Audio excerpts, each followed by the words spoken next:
What I want to share with you right now, with what I've actually been able to observe between this guy, tunde ednut, and how he reacts to things. And I'm very much concerned because he drives a lot of traffic to his platform, and he have a lot of people looking at him, and maybe for some reason, hoping to be like him in the content creation. Understand that Tunde is a blogger. No matter how he tries to deny it's a blogger. He has a blogger mindset more than any other thing mindset. That is the reason why he saw the opportunity when it came very early, and that is the reason why he deserves this very position he is. I'm very much proud of him. But then I want to show you something about him, the other side of him that I find troubling and very disturbing, because the reason why I'm concerned is because of the people who actually look up to him to pick sides. If you're a blogger, you need to be very objective. Sadly, we don't have any objective blogging platform in this very country. We don't. It's all about a bunch of people who have sentimental views and subjective opinions and one-sided story from a place of who they support and who they don't support. Now, something happened 3 weeks ago. It actually involves Wizkid cancelling his shows. And when I was able to look at it from a very objective angle, rather than being sentimental about it, I realized that the reason why Wizkid cancelled those shows as at then was from a place of professional angle, and which is actually telling in the documentary Long Live Lagos. It is currently premiering at Tribeca Festival. That is not the thing here. The thing here is this. During that time, Tunde ednut did something. Tunde ednut posted multiple contents about Wizkid cancelling his shows. Even if you pay attention, you get to realize that he's throwing shades, and he will open it like a question where people will come and dump their opinions from a place of sentiments, emotions, affiliations, identification with other artists or their faves. He was intentional about dropping those multiple comments and to be dragged, to be getting the data. I also understand that what Tunde does mostly is to sell data. Right? He sells information to people. All those multiple contents about Wizkid, an open-ended question, is for a particular market, not for the people commenting. There is a particular person or people he's getting those data. Those people are reading. They're not getting that. They're actually reading. But the problem is that these things are false information about Wizkid. And that is the reason why the more you keep reading to get the data to compete with this guy, the more you won't know what he's doing behind the scene. This guy has a very tight crew. A very professional crew. You can't even match it. My message is also to those people who actually leverage into Tunde not to get data. You are getting the false data about Wizkid particularly though. When he posted that, and he was actually throwing shades, right? Wizkid did not say anything as usual. Now suddenly Wizkid introduced his documentary, and I said in my last video that documentary takes like 12 to 18 months. Now if you watch Wizkid's own, you get to realize that it might even take more than 18 to 12 months because it was shot in different countries. Lagos was involved, UK was involved, I think America was involved. It takes years. This is exactly what this guy has been doing behind the scene. Professionally, nobody knows. The only people that knows are a few. Now, also understand that what Wizkid did was he broke a record in the African history, in the Afrobeat industry.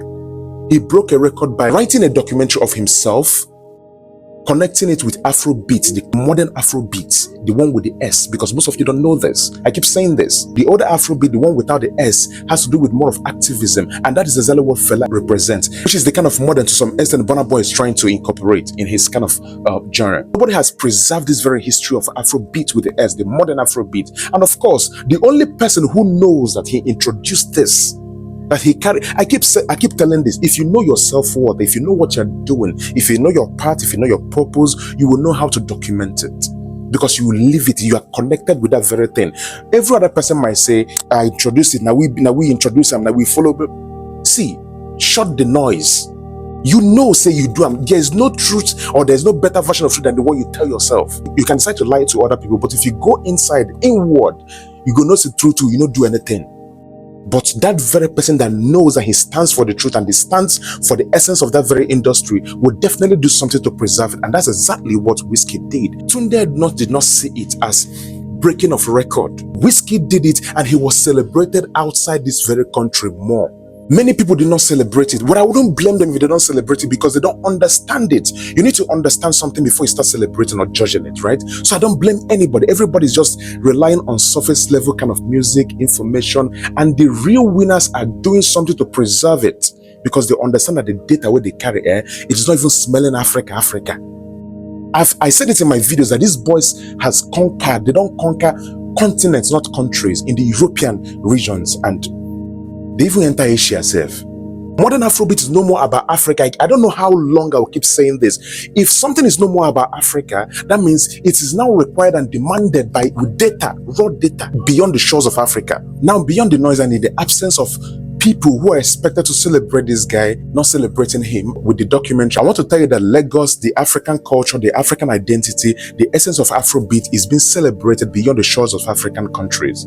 Thanks to Wizkid Balogun for documenting it the most professional way any person can. In fact, there's no other person that would come up with anything right now. Just watch. A lot of people will now start copying. But then, this guy has done the very best by preserving it in the most professional way possible. It has been premiering at Tribeca Film Festival. One of the founders of Tribeca is Robert De Niro, one of the most influential faces in Hollywood. Wizkid is the only right person to tell this story, and that is the reason why he told it with emotions. Because if you leave Nigerian artists, all of them will just go to tell it. Even Happy could tell the story. If you understand how he packaged this documentary, and hi God, I know so many of us don't go YouTube, they search, and you know if you see I'm there.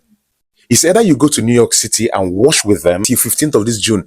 If you can't go to New York City to watch it with them live, you have to wait. HBO Films, HBO, God, will release it officially in their platform before you watch it. This is not streaming, no be. I give it to Jada P. I give it to the crew of Wizkid because I know that in as much as I know that Wizkid is intelligent, it requires a force, it requires a dedicated team to pull through with that intelligence. Come on. Now listen to me as a young person. I don't know who your mentor is, right? I don't really know who your mentor is. But then if you adopt Wizkid's lifestyle, just live your faith. We're no more even talking about music industry. We are talking about reality right now.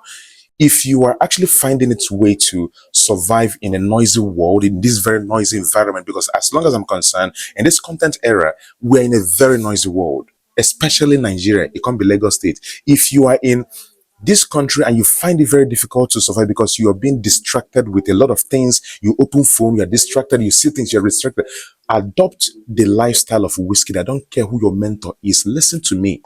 Know who you give your ears and your eyes. Adopt this guy's lifestyle, because once you adopt the lifestyle, you are going to experience geometrical growth. In mathematics, we have two progressions: AP, arithmetical growth, and geometrical growth. Now, arithmetical growth are those ones you count 2, 4, then you now count 6. The progression continues with multiplying it by 2 or something. Now we have the geometrical growth. The geometrical growth is what you have to multiply by times 2 raised to power 2. You count 2, you count 6, you count 12, you count 24, you count 48. That is, I experienced it firsthand. I said that I adopted this lifestyle in 2023 and I've experienced such growth in my life. This is how it works. Shut the noise. In the face of people redefining you or trying to make you talk, don't listen to them. You know yourself beyond any other noise. Consider everything that is not of you a distraction. And once you do this very thing, all you will be seeing in your life is result upon result upon result. Then you realize that distraction is what is keeping you all this while you're not focused in life. That is the reason why all you see about Wizkid every now and again is always impact. Impact upon impact. Imagine how many years, fella, after preserving the culture and the identity of Afrobeat till now. The reason why I included Tunde Ednut in this is because I want you to understand how people selectively celebrate people. And also how people are very fast to celebrate the thing that looks like somebody's actually failing. This is not only about Tunde Ednut, it's about most people. This is how they think, this is how they work. This is the reason why you really need to work on focus. Shut the noise, show them results. That's all. That's all you owe people.